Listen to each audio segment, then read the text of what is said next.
Come on, Jeremiah. Come on. Come on. Use the video.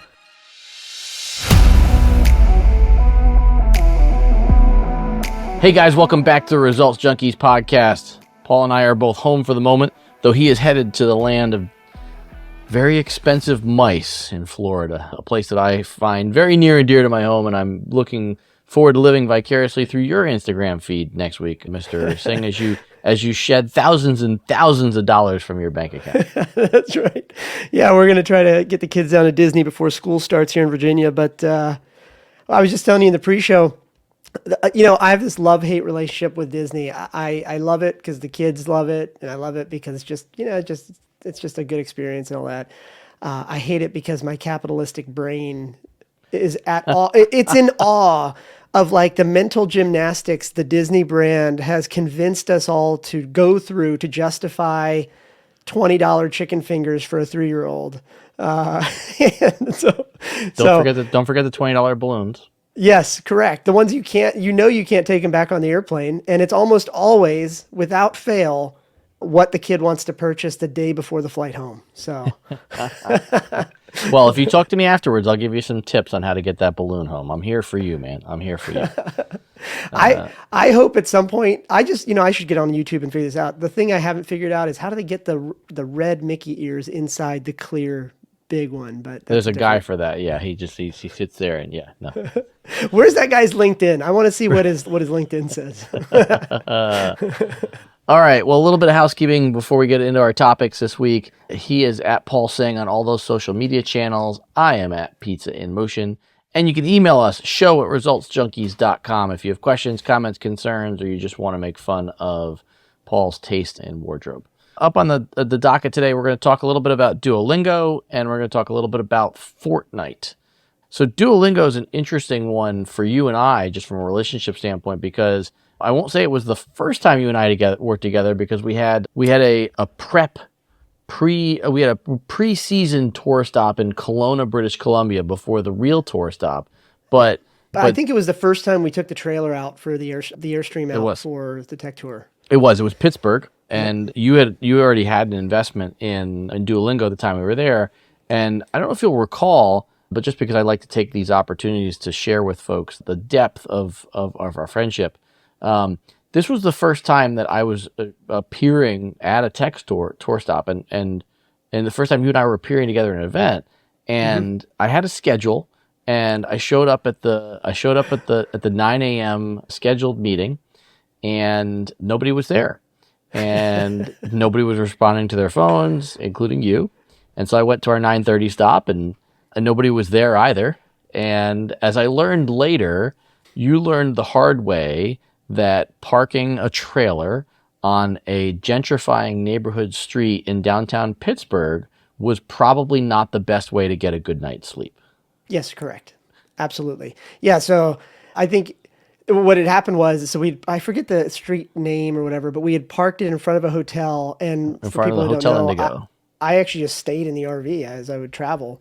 And so here I am parked on a city street, but this is probably it wasn't the worst part of town, but it certainly wasn't the best.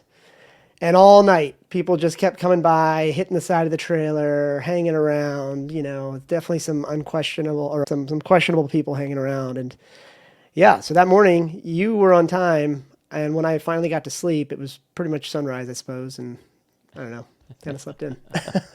Yeah. So the genesis of the article about Duolingo revolves around, talking about how they built their business into such a juggernaut.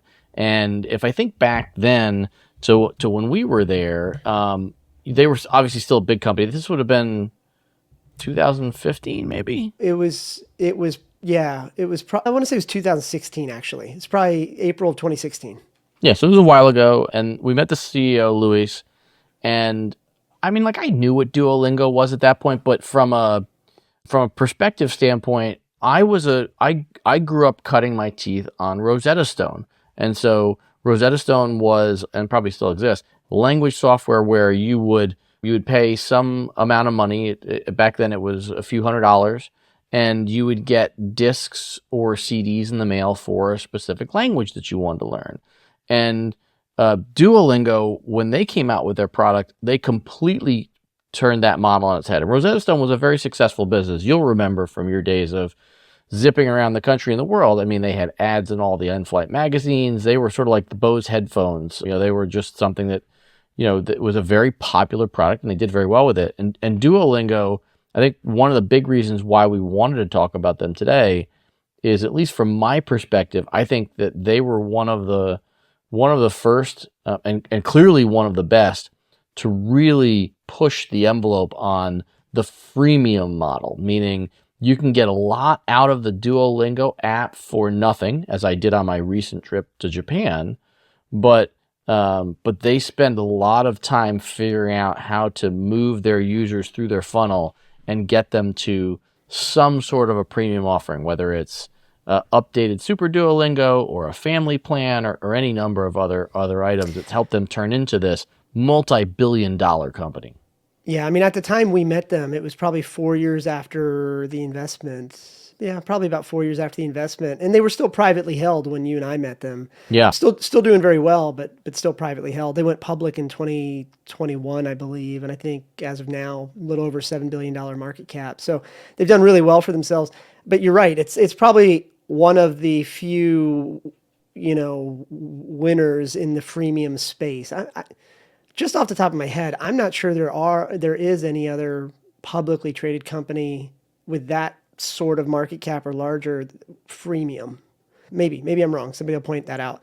I think the interesting part with these guys is that, like, and obviously this is just one person's opinion. You read these articles and stuff like that, and they almost always have the same kind of arc of the story, which is like, it was so obvious from the beginning and they were going to always be this big, and that sort of thing. But I think one of the subtle but very important differences with these guys is that, like, they really have a maniacal focus, I think, on the individual user experience. So even from the earliest days, it wasn't, I don't, and my memory might be messing up, but, like, they never really talked about TAM. I suppose if you asked them, they would probably have answers for you.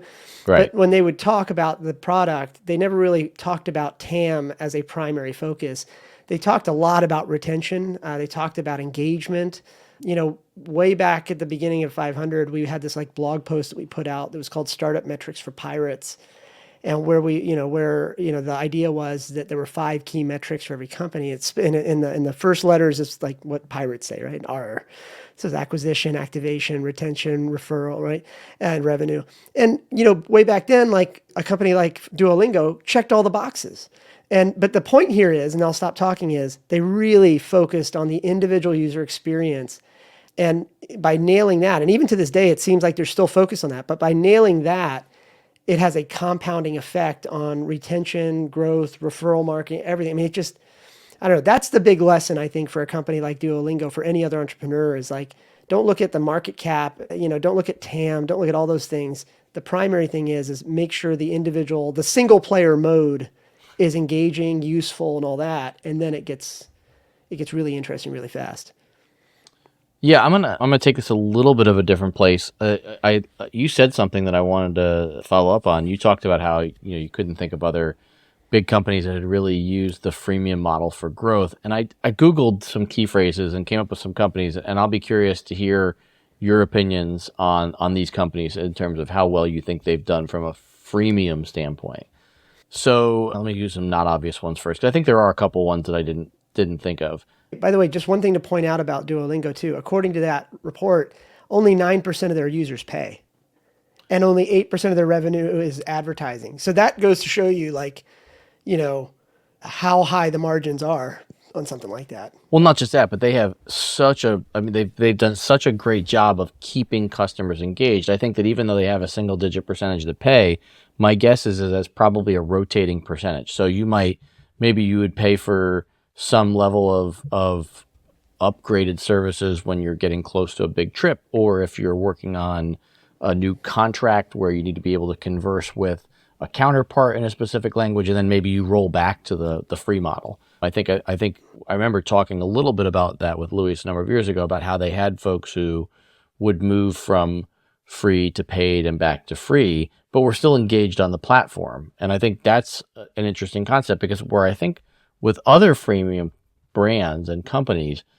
to some degree, it's a little bit more of a growth and then exit cycle. And what I mean by that is not exit like exit for profit, but once you grow out of the free version of a product and then to the paid version, usually the next step, if you leave, is not back to the free version, it's to somebody else's paid product because you need to move further upstream. So maybe you started with Slicehost back in the day or Amazon Web Services, and now you're going to move to some sort of a bigger, more robust platform, but you probably don't go back down to a free service. So here's a few companies. I'd be curious your opinion. You think of how you compare to Duolingo. So Dropbox. Huh. Okay, fair. That's freemium. Yep. I thought they did. I thought was one I would say that did a pretty good job. Ones I would. Well, okay, I won't give you my opinion yet. Slack. Are they public? I didn't realize that. That's a good question. No, they got acquired by. Well, I guess technically they got acquired by Salesforce. So yes. Yeah. That's interesting. I hadn't thought of that. Yeah, that's a good one. Well, one thing I'd say about Slack that I would say is different than Dropbox is again, I think Slack falls into that category that I just mentioned. More of a like once you get from free to paid with Slack, I would be willing to bet that the majority of people then exit to a different service, whether they're going to use Teams. Yeah, the pricing model's very unhelpful. Yes. When you hit the paywall. Yes. Yep. There's the only other one that I saw on the list that I would say I think has done a good job and that's public would be Zoom, that took advantage of the freemium model. And I think, to be clear, I think part of that is a byproduct of the pandemic and how much it normalized this. Yeah. It's interesting with Zoom in particular. I think Zoom took off quite a bit during the pandemic because at that time, Google Meet just was too buggy. Like I just remember half the time Google Meet just wouldn't work. And so Zoom took off, capitalized on that, moved really quickly. But, to now I think Google Meet has feature parity and it's fine. But I don't know. I would think Zoom sort of peaked though. In other words, Zoom doesn't seem like it. I think it was at the right place, the right time, certainly a big business now, but I think, companies like Google giving away Meet is sort of just eating the lunch. So, but all that to say, those examples are good. Like I hadn't thought about Dropbox. Well, I want to dig into this a little bit though. We're going to take this in a sharp left-hand turn. Yes. I think Do that you Google pay for Dropbox? I do. Yeah, we pay for unlimited Dropbox. I mean, I guess it's not technically unlimited, but we pay for Dropbox. We pay for Zoom as well. Now, we do have Microsoft subscriptions, which means technically we could use Teams for free, but the entry-level version of Teams is very light on settings. Like you can't even have a dial-in number for your conference calls. But I'll say this. First off, I don't think Google Meet is as technically viable a product as Zoom. I don't think it's as stable. I don't think the connections are as clear. I'm not saying it's horrible. I'm saying I just think that the general audio and video quality isn't as polished as Zoom is. And I feel like from a feature standpoint, sort of like the Zoom control panel, the things I'm able to do, I feel like in those versions, I'm not able to customize as much. But I also now want to make a correlation to Teams. Do you use Microsoft Teams? Nope. Okay, so unfortunately, I'm subject to Teams because Five Guys corporate uses it for all of their employees. So we end up using Teams for a lot of the calls I'm on for task forces and stuff like that with Five Guys. Yeah. Let me tell you, I'm going to bring the soapbox out for this one. That's one steaming pile of poop. But the interesting thing about Teams that I think is that, and this talks a lot about like the founder ecosystem and how you compete and stuff like that. And they've talked a little bit about this on the All In podcast. They have an interesting take that I think is probably a little bit more severe than where my take is on this. But here's the thing. With a product like Teams, the biggest difference I see between Teams and Google Meet is that Google Meet is more functional on iOS devices than Teams is. Microsoft really struggles on iOS devices to work on a consistent basis, to properly exit the application, getting logged on. Sometimes there's a second version running in the background, running it on a Mac desktop. Like there are a lot of those sort of like compatibility issues that used to be around in the 90s, but don't exist today. The interesting thing, and I'll say to some degree, so Chamath on All In had an interesting take on one piece of this. I do think that Microsoft Teams can leverage the fact that they have an installed user base of the Microsoft products, so they can give away a crappier version of a video conferencing product. It doesn't need to be top tier because they're moving their embedded customer base off of Slack or Zoom and onto Teams. And similar to like what Chamath said was, and I think this talks about, like, when you think about, say, like a company like Duolingo and how they might handle competition if Microsoft decide they want to get into this pool. What they saw was Microsoft was taking share from them chunk by chunk, and so they felt the need to exit. I think he was actually talking about Slack when we talked about this, but they talked about the need to exit and sell to Salesforce because Microsoft was cutting into their growth rate so much by offering a crappy free version of a product. And so That you'd say, was like, more integrated to the tech stack. So if you're a correct, Microsoft shop, right, even if the features are better on something else, your CIO or your security officers are going to tell you that you got to bring it into the, yeah. So let's loop this all the way back around to Duolingo and say, what if Google decided, as one of their benevolency projects where they put out things that are essentially free into the marketplace, what if they decided to turn Google Translate into a free version of Duolingo?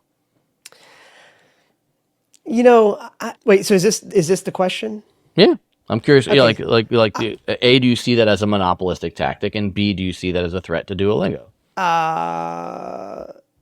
No and no. And let me explain why. So the simplistic way you just presented that question sort of implies that that Duolingo is probably just a couple engineers, even just No, 500, whatever it is. no, I But don't even think here's that. No, I don't think I'm implying it's simplistic. I'm just saying I think Google is a tech stack that's embedded on millions of phones. Yeah, I mean, here's what I would say. I would say that, okay, so Duolingo, if you look at it in a vacuum just by itself, and you look at the market cap and you're like, wow, $7 billion, that's massive. Huge opportunity there. But now you zoom out and you add Google to the mix. And Google, I don't know what their market cap is right now, but we can Google that. Google's market cap. And so the Two point is, trillion, those, two yeah, what is trillion, it? 1 trillion, yeah. 2 trillion, just two So trillion. let's play this out for a second. Okay, let's say that Google does decide to take Google Translate or whatever, gamify it, give it away for free. How how successful does it need to be to justify the expenditure of resources and in a way that would meaningfully move that market cap? In other words, even if they crushed Duolingo completely and somehow like obliterated that $7 billion market cap because they created something better and for free, shareholders are still going to wonder at some point, like, was it worth it? Like, in other words, the bigger you get, there's this, like, tell me if you disagree with this. The most common, like, investor, comeback to any founder is, but what if Big Co builds the same thing? And, it's like it's a good question, I suppose, but it doesn't take into account that the bigger your competitor is, the bigger the opportunity must be for them to take it. In other words, like, they don't have time to crush the little guy unless they believe the little guy could eat their lunch. So Google's not going to build this. Well, hold on a second though. Let me ask you a question. Do you pay for Google Meet? We pay for Google Apps, which includes Google Meet. Yeah. Bingo. You're not Okay. paying for Google Meet. You're paying for the Google Workspace, and you're getting Google Meet as part of that package. Yeah, but that's a business expense. We're talking about isn't I mean, it's not exactly apples to apples because I get I Duolingo. get I get Google Meet for free on my pizzainmotion.com domain. It's Yeah. part of my $6 a month or whatever package. It's included with virtually everything. So the cost, once Google has this embedded base, like Gmail is free for how many millions of people across the world.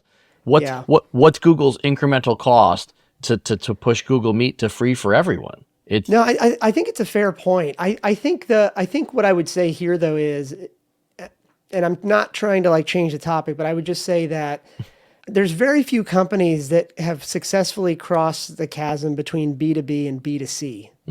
Very few. I'm not saying yeah. none, right? But like, for example, Uber now has a toggle between business expense and personal expense. Right. Google Mail, we all started out as Gmail personal accounts, and now some of us pay for Google Apps. So my Right. point is, though, is that like, I don't, as far as I understand it, even now, Duolingo doesn't have a business feature. It's not like you can connect a Duolingo account to your video chat and it translates in real time. That doesn't seem like Yeah, I don't that's think so. Yeah. their bread and Yeah. butter. So I think, you know, I guess maybe what I'm trying to say is that like I guess you're right. Like Google could probably do something like this. You know, on the flip side, the opposite is probably not true. Like I can't imagine Duolingo is going to try to go build a business app. The thing is like now coming back to Google and or Microsoft Teams and all that stuff, by the way, God, those are hard businesses to be in because like, you know, like I think Slack in the early days was sort of like, hey, let's just help small teams talk. That's kind of what, I mean, that it exploded based on that. But where it stumbled, and probably one of the biggest reasons it had to move or, you know, sell itself to somebody like Microsoft is that as your customer sizes get bigger and bigger, there's a pull from the centralized, you know, leadership team to bring everything under one umbrella. Full disclosure, by the way, so we like at Strata, for example, full disclosure, we've been using like a third party Slack competitor called Rocket Chat for years. This month, we're actually sunsetting it and moving everything to Zoom chat, Zoom phones. But interestingly, we're not buying or paying for the Zoom video feature because we don't really use that. We use Google Meet primarily internally, but we use phones quite a bit and we use chat quite a bit. And so by doing that, we're cutting our overall infrastructure spend on those features or those services by half. But my point with that is we also have this pull to bring more and more of our, as we get bigger and bigger and the regulatory, you know, lens gets bigger on us, we definitely need to have more and more consolidation. So I would not want to be a video conferencing startup or a chat startup right now.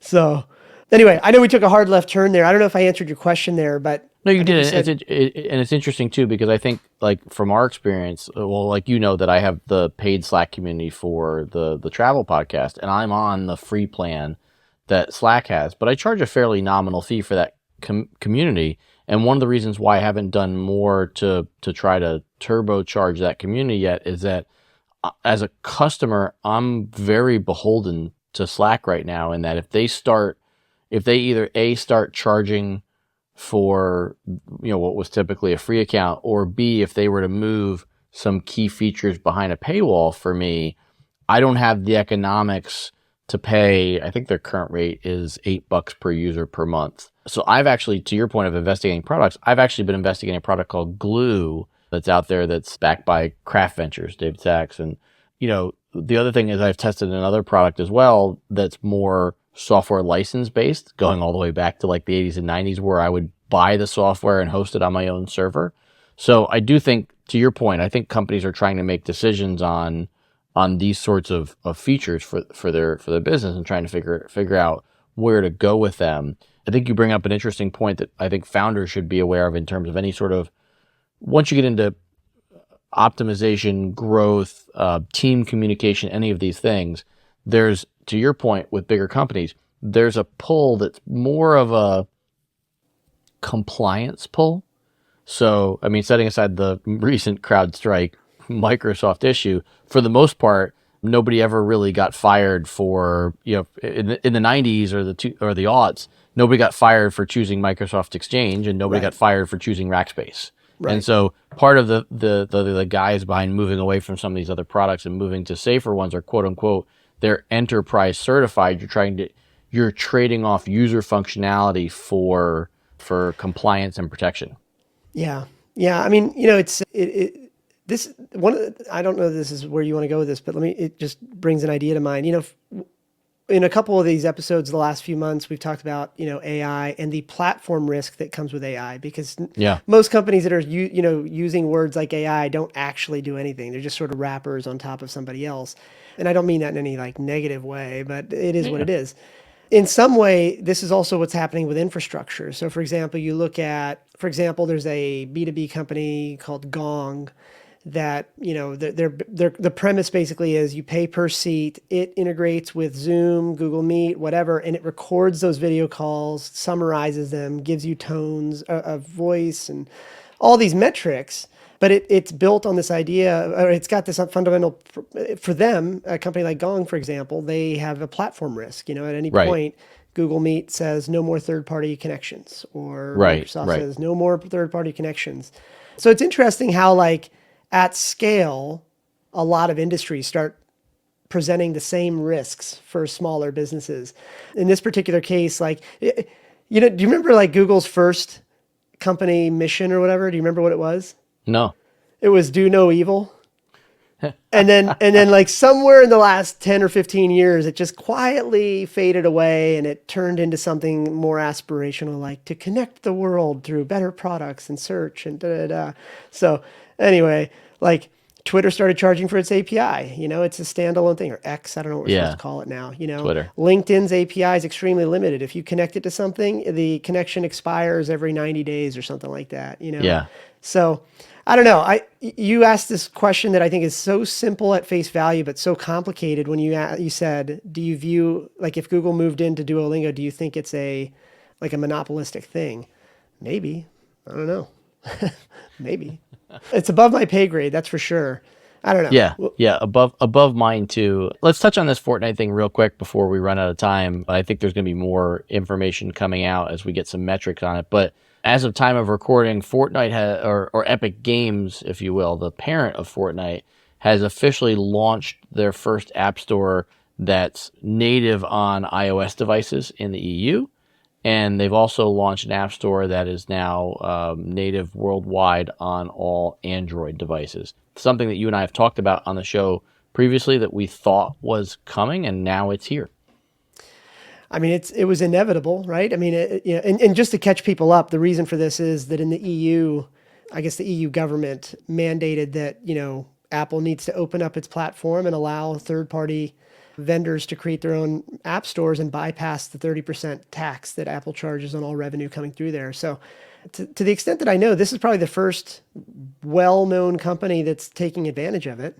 Yeah, this is, as far as I know, this is the first app store, the first native app store. Maybe there's some small one we don't know Yeah. about. And it's probably, I mean, the fact that it's a game that is very well known by a lot of people, I think it's Yeah. going to do probably very, very well. And, something like this it's probably going to now give the lobbyists here in the US even more ammo to maybe hammer Apple down a little bit as well. I mean, my daughter, for example, is at that age where she and her friends play Roblox a lot. Yeah. It's so interesting watching, like I try to play with her once a week, twice a week, 3 times a week or whatever, every once in a while. And like, it's so interesting watching how the paywalls work. They really try to get you to move the payment to the desktop. Yeah. So that they can bypass it. That 30%. Yeah.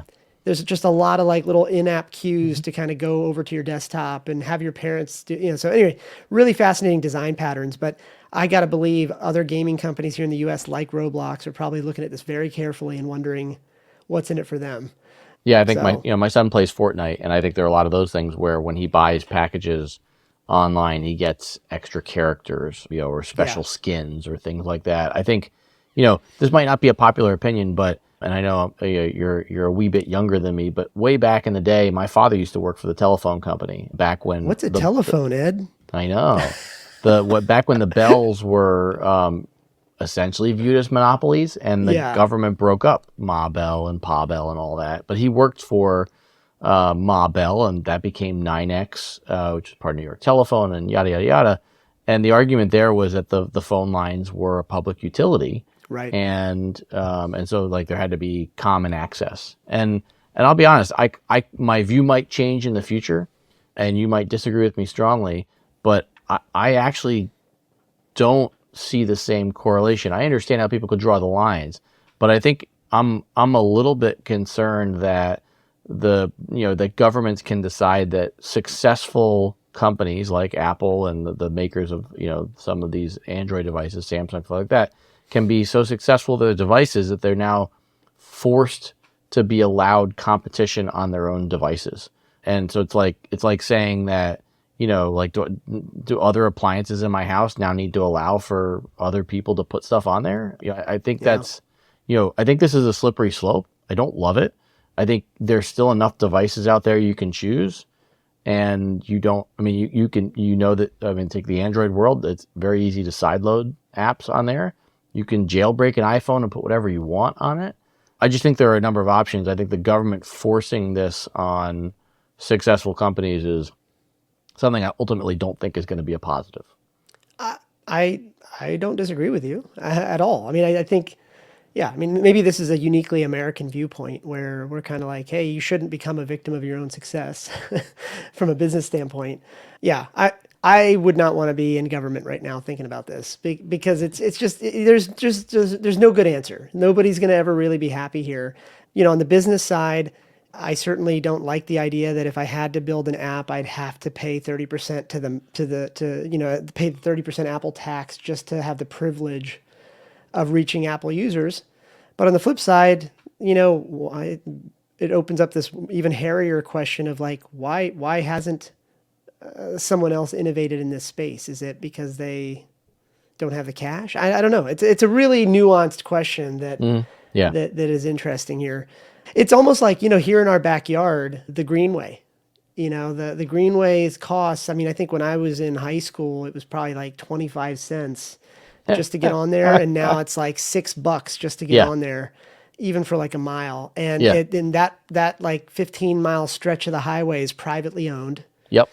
And it's, I don't know. Again, like from a philosophical standpoint, it's like it's the same type of asphalt on the other side of the toll booth. Yeah. And on the other side of the toll booth, it's all publicly funded. I pay my taxes, but then somehow these guys, So anyway, same thing here. It's like, man, well, anyway, this is probably above my pay grade, but it'll be interesting to see what happens. Like, I think I got to believe that like Roblox and a lot of American sort of game companies are probably thinking, if this works over there, what's the argument now to kind of raise the issue back up again?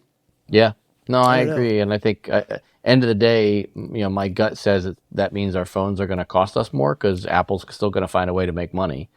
So I think, so that's the nuance, I think. I think that, no, I'm not a lawyer here, but to your point about the telecom, communication, I believe, is considered a core infrastructure, and that's sort of the angle here. Sure. And so I think the interpretation is that cell phones, the phone component of the cell phone is a common access, common kind of thing. And I think at a high level, the argument that's always been made here in the US is that all the other features that come with the phone, should be exempt from that. So in other words, a local government should be able to send a push notification out to all devices in a certain area for emergency broadcast, right? And that's why our phones all beep at the same time, Apple, Android, whatever. I think the exception up until now has been, hey, but the application side of it, that side of it is excluded. yeah. It's probably, that's the part that I think is going to be very interesting from a legal standpoint to see what sort of mental gymnastics or legal gymnastics the various lobbyists are going to come up with. Because Apple's going to, defend its turf. The private, large companies that want access to that are going to fight. And then the little guys, you and me, we're just sort of grabbing our popcorn and watching the fray. But you're right. If they lose, our apps are going to cost a lot more because Apple's not going to, give up its revenue. They're going to find a way, whether the apps they'll cost find a more or whether the phone costs more, we're going to pay more for something. Right. I feel like I'm leaving that one hanging because I don't even know what else to do with that one. Well, I think we got to watch. I think let's watch what happens with these first app stores overseas and on Android, and I think we'll loop back as we have some other metrics. In the interim, I think it's time for you to start packing for that Disney trip, man. Yeah, Dana is a list person, so we have a list, and I was told this morning that after the kids go down, we've got to go through the list, get it all packed up. we've got checklists everywhere, man. Godspeed to you. Taking 17 kids to Disney is you than me. Well, we love our kids. We absolutely do. But we always Dana and I sort of joke that every trip is basically a way for them to just enjoy the same overpriced chicken fingers in a different destination. So I love it. Don't forget overpriced popcorn buckets too. I hear they're all the rage. That is correct. All right, man. We'll have a great weekend. Sounds good. See ya. All right. See ya.